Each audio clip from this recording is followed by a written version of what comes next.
அம்மா அப்படிங்கிற ஒரு உறவு இருக்கு இல்லைங்களா? எத்தனை உறவுகள் இருந்தாலும் எல்லா உறவுகளை விடவும் மேம்பட்டது. அம்மா அப்படிங்கிற உறவினுடைய வேல்யூ வந்து எல்லா கோட்பாடுகளிலும், எல்லா மதங்களிலும், எல்லா விஷயங்களிலும் உயர்த்தப்படுகிறது, உன்னதமாக்கப்படுகிறது, கண்ணியப்படுத்தப்படுகிறது. அம்மா, அப்பா 2 பேருமே தான் தாய் தந்தையர்கள்ல. தாய் அப்படிங்கிற உறவு வந்து ஒரு ஒரு மகோன்னதமானது. தாயிலிருந்து தான் இறைவன் நம்மை படைக்கிறான், இந்த உலகிற்கு அறிமுகப்படுத்துகிறான். தாய் இல்லைன்னா, தாயுடைய அரவணைப்பு இல்லைன்னா குழந்தைகள் எப்படி ஏங்கி தவிக்குது அப்படின்னு சொல்லிட்டு சிறு வயதில் தாய் தந்தையர்களை இழந்த, பெற்றோர்களை இழந்த அல்லது தாயை இழந்த குழந்தைகளை பார்க்குறப்ப அவ்வளவு நமக்கு கஷ்டமாக இருக்குது.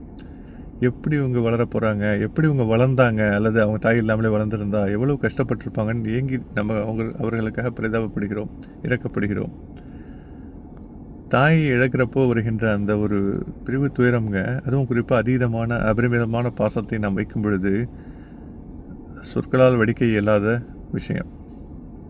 இருக்கிறப்போ பக்கத்தில் எங்கேயாச்சும் ஒரு குறுகிய தூரம், பக்கத்தில் உள்ள ஒரு இடத்துக்கு போயிட்டு வர்றா இருந்தால் கூட, எங்கே வந்துட்டுருக்க, பார்த்து மெதுவாக வா, சேஃபாக பாதுகாப்பாக வா, அங்கங்கே நின்று சாப்பிட்டுக்கோ, குடிச்சிக்கோ, ஏதாவது உடம்பை பார்த்துக்கோ அப்படின்னு சொல்லிட்டு ஒன்றும் கேரிங்காக அவங்க சொல்கிற விஷயங்கள்லாம் வந்து இனிமேல் யார் சொல்ல போகிறார்கள் அப்படிங்கிற மிகப்பெரிய ஒரு கொஷின் மார்க்கையும் துயரத்தையும், துயரத்தால் ஏற்படும் கட்டுப்படுத்த முடியாத கண்ணீர் துளிகளையும் அழுகையையும் வரவழைத்து விடுகிறது. இறைவன் வந்துங்க இந்த மாதிரி மிகப்பெரிய பிரிவு துயரத்துக்கு மிகப்பெரிய வடிகாலாக வச்சுருக்கிறது காலம். காலம் செல்ல செல்ல அந்த நினைவுகள் அப்படியே மனசை வருடிக்கிட்டு இனிமையான நினைவுகளாக இருக்குது. ஆனால் அந்த பிரிவு துயரம் கொஞ்சம் கொஞ்சமாக நாட்கள் செல்ல செல்ல அந்த துன்பத்தினுடைய வீரியம் கொஞ்சம் கொஞ்சமாக கம்மியாக ஆரம்பிக்குது.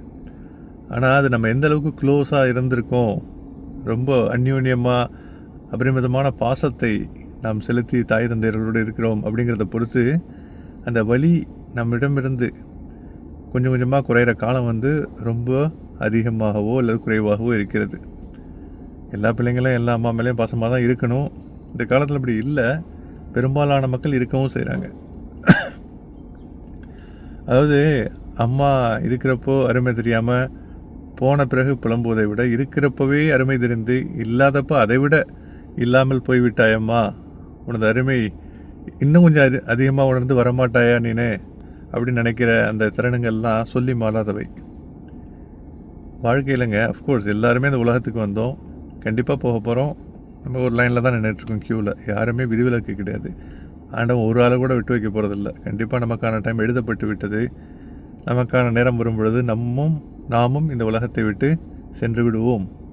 அப்படி இருக்கிறப்போ இந்த மாதிரி பிறப்பும் இறப்பும் இயல்பான இயற்கையான விஷயங்களாக இருக்கிறப்போ இதை நினைத்து ரொம்ப துக்கப்பட வேண்டியதில்லைன்னு சொல்லிட்டு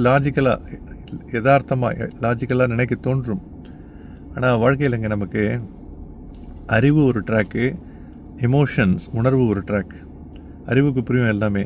ஆனால் அந்த உணர்வு இருக்குது இல்லைங்களா, அந்த உணர்வு அந்த அறிவோடு கனெக்ட் ஆகுறதுக்கு ரொம்ப கஷ்டப்படும்.